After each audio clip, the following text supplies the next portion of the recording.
I'm Mitch Henck, and we're seeing a disturbing trend of crime going up around the country. We start in Baltimore after the charges were brought against 6 officers involved in the tragic death of Freddie Gray. The police in Baltimore have backed off.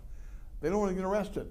So homicides are up by 60% since that shooting, the worst conditions since the early 70s.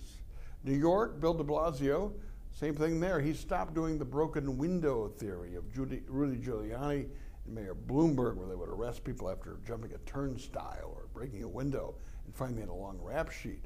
Well, no, he's backing off on that, and we're hearing reports that traffic is getting worse in New York. They're not following the traffic laws, the parking laws, and crime is up. Chicago, there have been 47 homicides in May alone. It's been pretty bad for about 6 to 8 years in Chicago. Whatever they're doing in those places isn't working. I recall in the 90s when Mayor Rudy Giuliani reduced the homicide rate in New York by 70%. So this broken window theory worked. In fact, I was in New York in the 80s before he came in under Mayor Dinkins, and I got off the ramp in the Bronx and somebody hit my windshield with a squeegee, slamming it, and I saw the suds. I go, what's going on? This young man said, I need $10. Well, I thought, well, I better give him the $10. I'm in New York, I'm a long way from home. And Rudy Giuliani cracked down on the squeegee guys, and there were t-shirts, no squeegee, no peace.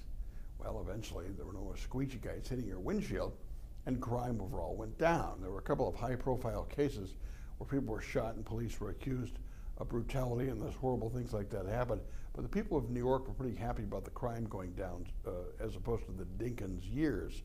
Now we have the same thing happening in big cities across the country. I think in the end, people are going to want crime to go down, not up. And the people who are the most at risk are people who live in the high crime areas, the people who are disproportionately of color. They want the police to come back in Baltimore. Come back, please. And I agree with them. My 2 cents, my 2 minutes are brought to you by Edge Construction and Capital Consultants. Bill McCoshen can pass a law, pass a referendum, get things done. You can argue with me about it on the radio tomorrow morning on 92.1 FM. Talk to you then.